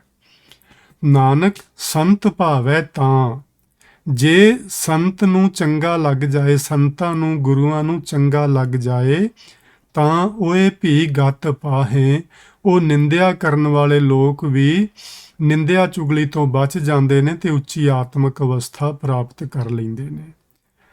ਆ ਜਿਹੜੀਆਂ ਉਤਲੀਆਂ ਪੰਕਤੀਆਂ ਤੁਸੀਂ ਵੇਖਦੇ ਹੋ ਨਾ ਜੀ, ਇਹ ਪਹਿਲੇ ਬੰਦ ਦੀਆਂ ਅਖੀਰਲੀਆਂ ਪੰਕਤੀਆਂ ਨੇ। ਤੇ ਇਹ ਜਿਹੜੇ 7 ਬੰਦ ਨੇ, 7 ਵਿੱਚ ਹੀ ਗੁਰੂ ਜੀ ਨੇ ਪਹਿਲਾਂ ਸੰਤਾਂ ਦੀ ਨਿੰਦਿਆ ਬਾਰੇ ਸਾਨੂੰ ਸਮਝਾ ਕੇ ਕਿ ਇਹ ਸੰਤਾਂ ਦੀ ਨਿੰਦਿਆ ਕਰਨਾ ਕਿੰਨਾ ਮਾੜਾ ਕਰਮ ਹੈ, ਯਾਨੀ ਨਿੰਦਿਆ ਤੇ ਕਿਸੇ ਦੀ ਵੀ ਨਹੀਂ ਕਰਨੀ, ਲੇਕਿਨ ਸੰਤਾਂ ਦੀ ਨਿੰਦਿਆ ਤੇ ਬਹੁਤੀ ਹੀ ਮਾੜੀ, ਕਿਉਂਕਿ ਸੰਤ ਜਿਹੜੇ ਸੱਚੇ ਸੰਤ ਹੁੰਦੇ ਨੇ ਨਾ ਜੀ, ਉਹ ਤੇ ਪਰਮੇਸ਼ਵਰ ਦਾ ਰੂਪ ਹੁੰਦੇ ਨੇ ਤੇ ਉਹਨਾਂ ਦੀ ਨਿੰਦਿਆ ਜਿਹੜੀ ਉਹ ਕਰਨੀ ਤੇ ਬਹੁਤ ਹੀ ਮਾੜੀ। ਉਹ ਮਾਨੋ ਤੁਸੀਂ ਰੱਬ ਦੀ ਹੀ ਨਿੰਦਿਆ ਕਰ ਰਹੇ ਹੋ। ਸਾਨੂੰ ਇਹ 7 ਬੰਦਾਂ ਵਿੱਚ ਪਹਿਲਾਂ ਨਿੰਦਿਆ ਬਾਰੇ ਸਮਝਾ ਕੇ ਤੇ ਫਿਰ ਅਖੀਰ ਵਿੱਚ ਇਹ ਦੱਸਦੇ ਨੇ ਵੀ ਸੰਤਾਂ ਦਾ ਸੁਭਾਅ ਕਿੰਨਾ ਚੰਗਾ ਹੁੰਦਾ ਹੈ। ਉੱਤੇ ਆਪਾਂ ਪਹਿਲਾਂ ਸ਼ੁਰੂ ਵਿੱਚ ਪੜ੍ਹਿਆ ਸੀ ਕਿ ਜਿਹੜਾ ਸੰਤਾਂ ਦਾ ਸੁਭਾਅ ਹੈ ਉਹ ਮਿੱਤਰਾਂ ਲਈ ਤੇ ਦੁਸ਼ਮਣਾਂ ਲਈ ਇੱਕੋ ਜਿਹਾ ਹੁੰਦਾ ਹੈ। ਉਹਨਾਂ ਦਾ ਸੁਭਾਅ ਮਿੱਠਾ ਹੁੰਦਾ ਹੈ, ਸਹਿਣਸ਼ੀਲਤਾ ਵਾਲਾ ਹੁੰਦਾ ਹੈ, ਉਹਨਾਂ ਵਿੱਚ ਕ੍ਰੋਧ ਨਹੀਂ ਹੁੰਦਾ। ਹੁਣ ਪਹਿਲੇ ਬੰਦ ਵਿੱਚ ਇਹ ਗੱਲ ਆਖੀ, ਸੰਤ ਕਿਰਪਾਲ ਕਿਰਪਾ ਜੇ ਕਰੇ, ਜੇ ਕਿਰਪਾ ਕਰ ਦੇਵੇ ਕਿਰਪਾਲੂ ਸੰਤ, ਨਾਨਕ ਸੰਤ ਸੰਗ ਨਿੰਦਕ ਭੀਤਰ ਹੈ। ਸੰਤਾਂ ਦੀ ਸੰਗਤ ਕਰਕੇ ਨਿੰਦਕ ਦਾ ਵੀ ਪਾਰ ਉਤਾਰਾ ਹੋ ਜਾਂਦਾ ਹੈ। ਨਿੰਦਕ ਵੀ ਨਿੰਦਿਆ ਕਰਨ ਤੋਂ ਬਚ ਨਿਕਲਦਾ ਹੈ, ਉਹ ਚੰਗੇ ਕਰਮਾਂ ਵੱਲ ਪ੍ਰੇਰਿਤ ਹੋ ਜਾਂਦਾ ਹੈ ਸੰਤਾਂ ਦੀ ਸੰਗਤ ਕਰਕੇ। ਸੋ ਇਸ ਦੂਸਰੇ ਬੰਦ ਦੀਆਂ ਜਿਹੜੀਆਂ ਅਖੀਰਲੀਆਂ ਪੰਕਤੀਆਂ ਉਹਨਾਂ ਵਿੱਚ ਵੀ ਇਹੋ ਹੀ ਬਚਨ ਨੇ, ਭਈ ਸੰਤ ਜਿਹੜਾ ਸੰਤਾਂ ਦੀ ਨਿੰਦਿਆ ਕਰਨ ਵਾਲਾ ਪੁਰਸ਼ ਹੈ ਉਹਦਾ ਹੋਰ ਕੋਈ ਥਾਂ ਟਿਕਾਣਾ ਨਹੀਂ, ਨਾ ਉਹਨੂੰ ਦਰਗਾਹ ਵਿੱਚ ਢੋਈ ਮਿਲਣੀ ਹੈ, ਨਾ ਇੱਥੇ ਮਿਲਣੀ ਹੈ। ਲੇਕਿਨ ਜੇ ਸੰਤਾਂ ਨੂੰ ਚੰਗਾ ਲੱਗ ਜਾਏ ਤਾਂ ਓਏ ਭੀ ਗਤ ਪਾਹੇ, ਉਹ ਵੀ ਉੱਚੀ ਆਤਮਿਕ ਅਵਸਥਾ ਨੂੰ ਪ੍ਰਾਪਤ ਹੋ ਸਕਦੇ ਨੇ। ਇੱਕ ਛੋਟਾ ਜਿਹਾ ਬਚਨ ਕਰਕੇ ਤੁਹਾਡੇ ਨਾਲ ਮੈਂ ਅੱਜ ਦੇ ਵਿਚਾਰ ਨੂੰ ਸਮਾਪਤ ਕਰ ਦੇਣਾ ਹੈ।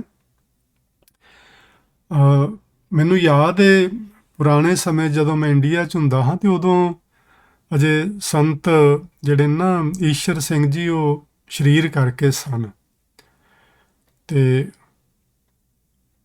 ਉਹਨਾਂ ਦੀ ਇੱਕ ਬੰਦਾ ਉਹਨਾਂ ਦੇ ਪਿੰਡ ਦਾ ਹੀ, ਰਾੜਾ ਸੀ ਉਹਨਾਂ ਦਾ ਪਿੰਡ, ਰਾੜੇ ਦਾ ਹੀ ਇੱਕ ਬੰਦਾ ਸੀ, ਉਹ ਮੈਂ ਨਾਂ ਨਹੀਂ ਲੈਣਾ ਹੁਣ, ਉਹ ਬਹੁਤ ਨਿੰਦਿਆ ਕਰਦਾ ਸੀ ਮਹਾਂਪੁਰਸ਼ਾਂ ਦੀ।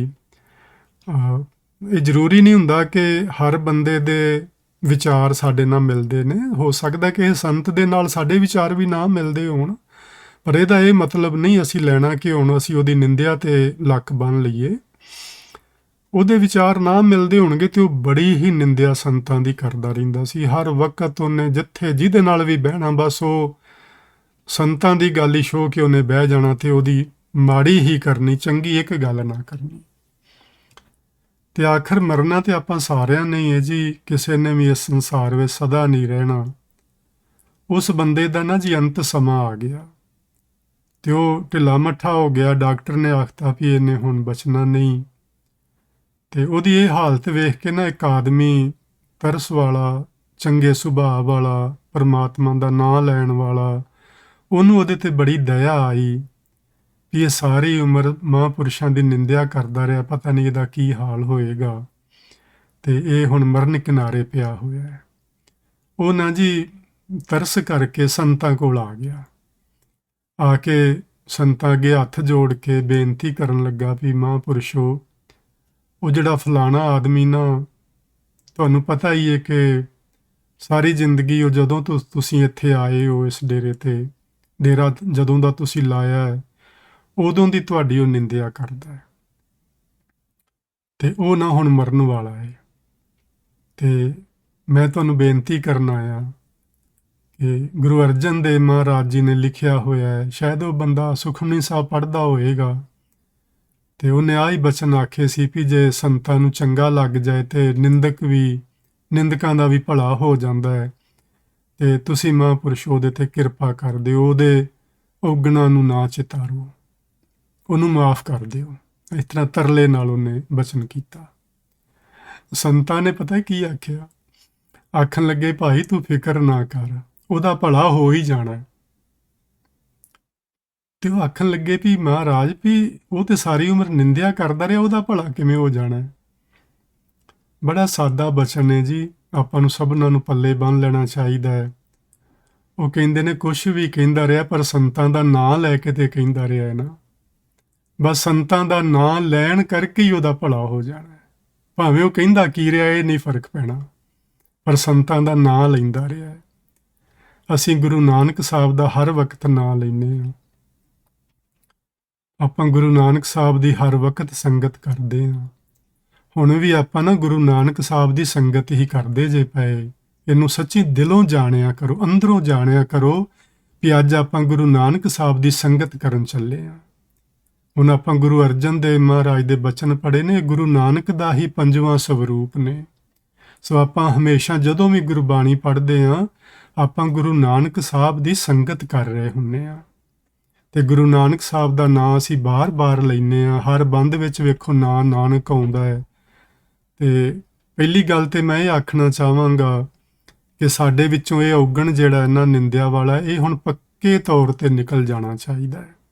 ਇਹ ਨਹੀਂ ਰਹਿਣਾ ਚਾਹੀਦਾ, ਕਿਸੇ ਦੀ ਨਿੰਦਿਆ ਨਹੀਂ ਕਰਨੀ, ਭਾਵੇਂ ਸਾਨੂੰ ਕਿੰਨਾ ਪੱਕਾ ਯਕੀਨ ਹੋਵੇ ਵੀ ਇਸ ਬੰਦੇ 'ਚ ਔਗਣ ਹੈ, ਲੇਕਿਨ ਉਹਦੀ ਕੰਡ ਪਿੱਛੇ ਨਹੀਂ ਕਹਿਣਾ। ਜੇ ਕਹਿਣਾ ਪਵੇ ਤਾਂ ਉਹਦੇ ਮੂੰਹ ਤੇ ਜਾ ਕੇ ਕਹਿ ਦੇਣਾ, ਭਾਈ ਤੇਰੇ 'ਚ ਕਸੂਰ ਮੈਨੂੰ ਨਜ਼ਰ ਆ ਰਿਹਾ, ਇਹਨੂੰ ਤੂੰ ਠੀਕ ਕਰ ਲਾ।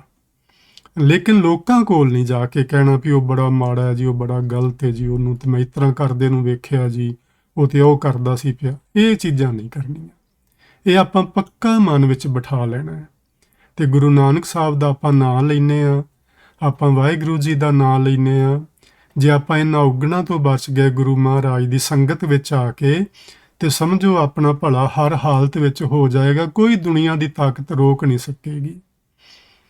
ਸੋ ਅੱਜ ਦੇ ਬੰਦ ਵਿੱਚ ਆਪਾਂ ਨਾ ਜੀ ਆਹ ਚੀਜ਼ਾਂ ਸਮਝ ਲਈਆਂ ਨੇ। ਨਿੰਦਿਆ ਕਰਨ ਵਾਲਿਆਂ ਦਾ ਰੱਬ ਵੱਲੋਂ ਮੂੰਹ ਮੁੜ ਜਾਂਦਾ ਹੈ। ਉਹ ਪ੍ਰਭੂ ਦੇ ਸਿਮਰਨ ਵੱਲੋਂ ਟੁੱਟ ਜਾਂਦੇ ਨੇ। ਸਿਮਰਨ ਉਹਨਾਂ ਦਾ ਮਨ ਲੱਗਦਾ ਹੀ ਨਹੀਂ ਉਸ ਪਾਸੇ, ਵਾਹਿਗੁਰੂ ਮੂੰਹੋਂ ਨਿਕਲਦਾ ਹੀ ਨਹੀਂ। ਉਹ ਫਿਰ ਕਾਵਾਂ ਦੀ ਤਰ੍ਹਾਂ ਵਿਅਰਥ ਹੀ ਕਾਵਾਂ ਰੌਲੀ ਪਾਉਂਦੇ ਰਹਿੰਦੇ ਨੇ। ਆਪਣੀ ਸਾਰੀ ਜ਼ਿੰਦਗੀ ਇਹੋ ਕੁਝ ਹੀ ਬੋਲਦੇ, ਵਿਅਰਥ ਹੀ ਚਲੇ ਜਾਂਦੇ ਨੇ ਵਿਚਾਰੇ, ਜ਼ਿੰਦਗੀ ਗਵਾ ਕੇ। ਉਹ ਸੱਪ ਦੀ ਜੂਨੀ ਵਿੱਚ ਜਾ ਪੈਂਦੇ ਨੇ, ਉਹ ਟੇਢੇ ਚੱਲਣ ਵਾਲੀਆਂ ਜੂਨੀਆਂ ਵਿੱਚ ਪੈਂਦੇ ਨੇ, ਉਹ ਜੀਵਾਂ ਦੇ ਜ਼ਖਮਾਂ ਵਿੱਚ ਕਿਰਮ ਬਣ ਕੇ ਪੈਦਾ ਹੁੰਦੇ ਨੇ, ਤ੍ਰਿਸ਼ਨਾ ਵਿੱਚ ਸੜਦੇ ਨੇ, ਸਾਰਿਆਂ ਨੂੰ ਧੋਖਾ ਦਿੰਦੇ ਨੇ, ਸਭ ਨਾਲ ਠੱਗੀਆਂ ਕਰਦੇ ਨੇ। ਉਹਨਾਂ ਦਾ ਤੇਜ ਪ੍ਰਤਾਪ ਖਤਮ ਹੋ ਜਾਂਦਾ ਹੈ। ਉਹ ਨੀਚਾਂ ਤੋਂ ਵੀ ਨੀਚ ਬਣ ਜਾਂਦੇ ਨੇ। ਉਹਨਾਂ ਨੂੰ ਕੋਈ ਨਹੀਂ ਰੱਖਦਾ, ਕਿਤੇ ਉਹਨਾਂ ਨੂੰ ਢੋਈ ਨਹੀਂ ਮਿਲਦੀ, ਕਿਤੇ ਥਾਂ ਨਹੀਂ ਮਿਲਦੀ। ਪਰ ਜੇ ਸੰਤਾਂ ਨੂੰ ਚੰਗਾ ਲੱਗ ਜਾਏ ਤੇ ਭਾਈ ਉਸ ਦੀ ਵੀ ਉਹ ਫਿਰ ਉੱਚੀ ਆਤਮਿਕ ਅਵਸਥਾ ਜਿਹੜੀ ਏ ਉਹ ਬਣ ਜਾਂਦੀ ਏ। ਸੋ ਅੱਜ ਆਪਾਂ ਅਸ਼ਟਪਦੀ ਨੰਬਰ 13 ਤੇ ਉਸ ਦਾ ਜਿਹੜਾ ਬੰਦ ਨੰਬਰ ਏ 2, ਉਸ ਨੂੰ ਆਪਾਂ ਸਮਝਿਆ, ਜਿਸ ਵਿੱਚ ਗੁਰੂ ਮਹਾਰਾਜ ਜੀ ਨੇ ਆਪਾਂ ਨੂੰ ਬੜੇ ਪਿਆਰ ਨਾਲ ਸਮਝਾ ਦਿੱਤਾ ਹੈ ਕਿ ਇਹ ਜਿਹੜੀ ਨਿੰਦਿਆ ਹੈ ਅਤੀ ਮਾੜਾ ਕਰਮ ਹੈ। ਆਪਾਂ ਇਹ ਕਰਮ ਕਦੇ ਨਹੀਂ ਕਰਨਾ, ਇਸ ਨੂੰ ਕੋਸ਼ਿਸ਼ ਕਰਨੀ ਹੈ। ਵੈਸੇ ਜੇ ਮੈਂ ਆਪਣੀ ਹੀ ਗੱਲ ਕਰਾਂ ਤੇ ਕਿਉਂਕਿ ਕਿਸੇ ਦੀ ਗੱਲ ਕਰਨ ਦਾ ਤੇ ਕਿਸੇ ਨੂੰ ਵੀ ਕੋਈ ਹੱਕ ਨਹੀਂ ਹੁੰਦਾ, ਤੇ ਆਪਣੀ ਗੱਲ ਕਰਨ ਦਾ ਤੇ ਹਰ ਇੱਕ ਨੂੰ ਹੀ ਹੱਕ ਹੈ, ਕੋਈ ਵੀ ਬੰਦਾ ਹੋਵੇ। ਮੈਂ ਪਿਛਲੀ ਜਦੋਂ ਆਪਾਂ ਕਥਾ ਕੀਤੀ ਹੈ ਪਿਛਲੇ ਮਹੀਨੇ, ਪਹਿਲਾਂ ਕਿਤੇ ਨਾ ਕਿਤੇ ਗੱਲਬਾਤ ਹੋ ਜਾਂਦੀ ਸੀ ਇਸ ਤਰ੍ਹਾਂ। ਕਿਸੇ ਨੇ ਸੰਗਤ ਦੇ ਮੈਂਬਰ ਨੇ ਆ ਕੇ ਆਖਣਾ ਫਲਾਣੇ ਬੰਦੇ ਦੀ ਕੋਈ ਗੱਲ, ਤੇ ਉਹਦੀ ਗੱਲ ਸੁਣ ਲੈਣੀ ਜਾਂ ਕੋਈ ਨਾ ਕੋਈ ਕਰ ਵੀ ਦੇਣੀ ਅੱਗੋਂ, ਭਾਵੇਂ ਮੈਂ ਸੰਕੋਚ ਕਰਦਾ ਸਾਂ ਪਹਿਲਾਂ ਵੀ, ਪਰ ਉਹ ਪਿਛਲੇ ਮਹੀਨੇ ਦਾ ਮੈਂ ਬੜਾ ਸੰਕੋਚ ਕੀਤਾ ਹੈ, ਬਹੁਤ ਜ਼ਿਆਦਾ। ਮੈਂ ਹਰ ਵਕਤ ਉਸ ਗੱਲ ਨੂੰ ਧਿਆਨ 'ਚ ਰੱਖਿਆ। ਜਦੋਂ ਵੀ ਮੈਨੂੰ ਕਿਸੇ ਨੇ ਆ ਕੇ ਮੇਰੇ ਕੋਲ ਕਿਸੇ ਦੂਜੇ ਬੰਦੇ ਦੀ ਗੱਲ ਕੀਤੀ ਹੈ, ਤੇ ਮੈਂ ਉਸ ਨੂੰ ਇਹ ਹੀ ਆਖਣ ਦੀ ਕੋਸ਼ਿਸ਼ ਕੀਤੀ ਹੈ ਕਿ ਗੁਰਮੁਖੋ ਤੁਸੀਂ ਜੋ ਵੀ ਆਖਣਾ ਚਾਹੁੰਦੇ ਹੋ ਉਹ ਸਕਦਾ ਠੀਕ ਹੋਵੇਗਾ, ਲੇਕਿਨ ਆਪਾਂ ਗੱਲ ਉਦੋਂ ਕਰਾਂਗੇ ਜਦੋਂ ਉਹ ਬੰਦਾ ਵੀ ਆਪਣੇ ਕੋਲ ਹੋਏਗਾ। ਉਹਨਾਂ ਚਿਰ ਆਪਾਂ ਇਹ ਗੱਲ ਉਹਨੂੰ ਆਪਾਂ ਨਾ ਕਰੀਏ। ਸੰਭਾਲ ਕੇ ਰੱਖ ਤੂੰ, ਮੈਂ ਤੇ ਨਹੀਂ ਰੱਖਣੀ, ਪਰ ਤੂੰ ਇਹ ਗੱਲ ਸੰਭਾਲ ਕੇ ਰੱਖ। ਜਿੱਦਣ ਆਪਾਂ ਨੂੰ ਉਹ ਮਿਲੇਗਾ ਨਾ, ਉਦਣ ਫਿਰ ਆਪਾਂ ਉਹਦੇ ਸਾਹਮਣੇ ਬਹਿ ਕੇ ਇਹ ਗੱਲ ਕਰ ਲਵਾਂਗੇ। ਸੋ ਮੈਂ ਇਹ ਤੇ ਨਹੀਂ ਕਹਿੰਦਾ ਤੁਸੀਂ ਵੀ ਇਸ ਤਰ੍ਹਾਂ ਕਰੋ, ਪਰ ਮੈਂ ਇਹ ਜ਼ਰੂਰ ਕਹਿਣਾ ਚਾਹਾਂਗਾ ਕਿ ਸਾਨੂੰ ਗੁਰੂ ਸਾਹਿਬ ਕਹਿ ਰਹੇ ਨੇ ਕਿ ਇਹ ਨਿੰਦਿਆ ਦਾ ਜਿਹੜਾ ਔਗਣ ਹੈ ਬੜਾ ਹੀ ਮਾੜਾ ਹੈ, ਇਹ ਆਪਾਂ ਕਦੇ ਨਹੀਂ ਕਰਨਾ। ਖਾਸ ਕਰਕੇ ਅਸੀਂ ਘਰਾਂ ਵਿੱਚ ਨਾ ਲੋਕਾਂ ਦੀ ਵੀ ਗੱਲ ਛੱਡੀਏ, ਆਪਣੇ ਘਰਾਂ ਦੇ ਜੀਆਂ ਦੀਆਂ ਗੱਲਾਂ ਕਰੀ ਜਾਂਦੇ ਆ, ਖਾਸ ਕਰਕੇ ਨੂੰਹ ਪੁੱਤਰ ਦੀਆਂ ਗੱਲਾਂ, ਖਾਸ ਕਰਕੇ ਜਿਹੜੇ ਸਾਡੇ ਸਹੁਰੇ ਹੁੰਦੇ ਨੇ ਉਹ ਸਾਡੇ ਪਰਿਵਾਰ ਦੀਆਂ ਗੱਲਾਂ। ਮਤਲਬ ਇਸ ਪਾਸੇ ਸਾਡਾ ਬਹੁਤਾ ਧਿਆਨ ਰਹਿੰਦਾ ਵੀ ਉਹ ਚੰਗੀ ਨਹੀਂ, ਉਹ ਚੰਗਾ ਨਹੀਂ, ਤੇ ਇੱਕ ਦੂਜੇ ਨਾਲ ਅਸੀਂ ਨਾ ਇਸ ਤਰ੍ਹਾਂ ਮਾੜਾ ਮੋਟਾ ਮੂੰਹ ਹਿਲਾਈ ਜਾਂਦੇ ਆ। ਇਹਨੂੰ ਬੰਦ ਕਰ ਦਈਏ, ਪੱਕੇ ਤੌਰ 'ਤੇ ਬੰਦ ਕਰ ਦਈਏ। ਅੱਜ ਤੋਂ ਮੈਂ ਆਸ ਰੱਖਦਾ ਤੁਸੀਂ ਵੀ ਤੇ ਮੈਂ ਵੀ ਇਹੋ ਜਿਹੀ ਕਦੀ ਕੋਈ ਗੱਲ ਨਹੀਂ ਕਰਾਂਗੇ। ਜੋ ਵੀ ਹੈ ਭਾਈ ਉਹ ਸਾਰੇ ਹੀ ਰੱਬ ਦੇ ਜੀ ਨੇ। ਆਪਾਂ ਨਾ ਜਿਹੜਾ ਅਖੀਰਲਾ ਬੰਦ ਪੜ੍ਹਨਾ ਉਹਦੇ ਵਿੱਚ ਇਹ ਗੱਲ ਆਪਾਂ ਸਮਝ ਲੈਣੀ ਹੈ। ਗੁਰੂ ਮਹਾਰਾਜ ਨੇ ਆਪਾਂ ਨੂੰ ਸਮਝਾਇਆ ਹੋਇਆ ਹੈ ਕਿ ਸਾਰਿਆਂ ਵਿੱਚ ਹੀ ਰੱਬ ਵੱਸਦਾ ਹੈ ਤੇ ਸਾਰਿਆਂ ਦਾ ਆਪਣਾ ਆਪਣਾ ਸੁਭਾਅ ਹੈ। ਸਾਰੀ ਦੁਨੀਆ ਦਾ ਇੱਕੋ ਜਿਹਾ ਸੁਭਾਅ ਤੁਹਾਡੇ ਵਰਗਾ ਜਾਂ ਮੇਰੇ ਵਰਗਾ ਨਹੀਂ ਹੋ ਸਕਣਾ। ਮੇਰਾ ਸੁਭਾਅ ਤੁਹਾਡੇ ਨਾਲ ਨਹੀਂ ਮਿਲਣਾ, ਤੁਹਾਡਾ ਸੁਭਾਅ ਮੇਰੇ ਨਾਲ ਨਹੀਂ ਮਿਲਣਾ। ਤੇ ਇਹਦਾ ਮਤਲਬ ਇਹ ਨਹੀਂ ਕਿ ਮੈਂ ਬਹੁਤ ਮਾੜਾ ਜਾਂ ਤੁਸੀਂ ਬਹੁਤ ਮਾੜੇ ਹੋ, ਇਹਦਾ ਮਤਲਬ ਇਹ ਨਹੀਂ ਲੈਣਾ। ਸਗੋਂ ਇਸ ਤਰ੍ਹਾਂ ਸੋਚਣਾ ਹੈ ਕਿ ਇਹ ਉਹਦਾ ਸੁਭਾਅ ਹੀ ਇਸ ਤਰ੍ਹਾਂ ਹੈ, ਤੇ ਹੋ ਸਕਦਾ ਹੌਲੀ ਹੌਲੀ ਉਹ ਵੀ ਗੁਰੂ ਮਹਾਰਾਜ ਦੀ ਸੰਗਤ ਕਰੇਗਾ ਤੇ ਉਹਦਾ ਸੁਭਾਅ ਵੀ ਬਦਲ ਜਾਏਗਾ। ਸੋ ਆਪਾਂ ਇਸ ਤਰ੍ਹਾਂ ਦੀ ਵਿਚਾਰ ਆਪਣੇ ਮਨ 'ਚ ਬਣਾ ਕੇ ਰੱਖਣੀ ਹੈ। ਤੇ ਅੱਜ ਤੋਂ ਤੁਸੀਂ ਵੀ ਆਪਣੇ ਮਨ ਦੇ ਵਿੱਚ ਪੱਕਾ ਆਪਣੇ ਆਪ ਨਾਲ ਵਚਨ ਕਰਨਾ, ਕਿਸੇ ਨਾਲ ਨਹੀਂ, ਆਪਣੇ ਆਪ ਨਾਲ ਵਚਨ ਕਰੋ ਕਿ ਅੱਜ ਤੋਂ ਬਾਅਦ ਅਸੀਂ ਕੋਸ਼ਿਸ਼ ਕਰਾਂਗੇ। ਕੋਸ਼ਿਸ਼ ਸ਼ਬਦ ਛੱਡ ਦਈਏ, ਮੇਰਾ ਮਨ ਹੈ ਹੁਣ ਆਪਾਂ ਕਰੀਏ ਵੀ ਕਰਿਆ ਕਰਾਂਗੇ, ਵੀ ਅੱਜ ਤੋਂ ਮੈਂ ਇਹ ਕੰਮ ਨਹੀਂ ਕਰਨਾ। ਤੇ ਇਸ ਤਰ੍ਹਾਂ ਦਾ ਆਪਾਂ ਮਨ ਆਪਣਾ ਬਣਾ ਲਈਏ। ਜੇ ਬਣਾ ਲਵਾਂਗੇ ਤੇ ਗੁਰਮੁਖੋ ਗੁਰੂ ਮਹਾਰਾਜ ਸਾਡਾ ਸਭਨਾਂ ਦਾ ਭਲਾ ਕਰਨਗੇ ਤੇ ਅਸੀਂ ਗੁਰੂ ਮਹਾਰਾਜ ਦੀ ਸੰਗਤ ਕਰਦੇ ਹੋਏ ਆਪਣੇ ਇਸ ਜਿਹੜੇ ਚੰਗੇ ਗੁਣ ਨੇ ਉਹਨਾਂ ਨੂੰ ਧਾਰਨ ਕਰਕੇ ਅਸੀਂ ਆਪਣੇ ਜੀਵਨ ਨੂੰ ਸਫਲ ਬਣਾ ਲਵਾਂਗੇ। ਤੇ ਜਿਵੇਂ ਜਿਵੇਂ ਸਾਡਾ ਜੀਵਨ ਸਫਲ ਬਣੇਗਾ ਤਿਵੇਂ ਤਿਵੇਂ ਅਸੀਂ ਪਾਵਾਂਗੇ ਕਿ ਸਾਨੂੰ ਇਸ ਲੋਕ ਵਿੱਚ ਵੀ ਸੁੱਖ ਮਿਲੇਗਾ ਤੇ ਅੱਗੇ ਤੇ ਸੁੱਖ ਮਿਲਣਾ ਹੀ ਮਿਲਣਾ, ਉਹਦੇ 'ਚ ਤੇ ਕੋਈ ਦੂਜੀ ਰਾਏ ਹੈ ਹੀ ਨਹੀਂ। ਸੋ ਇੰਨੇ ਕੁ ਸ਼ਬਦ ਅੱਜ ਤੁਸੀਂ ਪ੍ਰਵਾਨ ਕਰਨਾ ਜੀ। ਬੇਅੰਤ ਪ੍ਰਕਾਰ ਦੀਆਂ ਮੇਰੇ ਪਾਸੋਂ ਵਿਚਾਰ ਕਰਦਿਆਂ ਹੋਈਆਂ ਭੁੱਲਾਂ ਦੀ ਖਿਮਾ ਬਖਸ਼ਿਸ਼ ਕਰਨਾ। ਪਿਆਰ ਨਾਲ ਆਖੋ ਜੀ, ਵਾਹਿਗੁਰੂ ਜੀ ਕਾ ਖਾਲਸਾ, ਵਾਹਿਗੁਰੂ ਜੀ ਕੀ ਫਤਿਹ।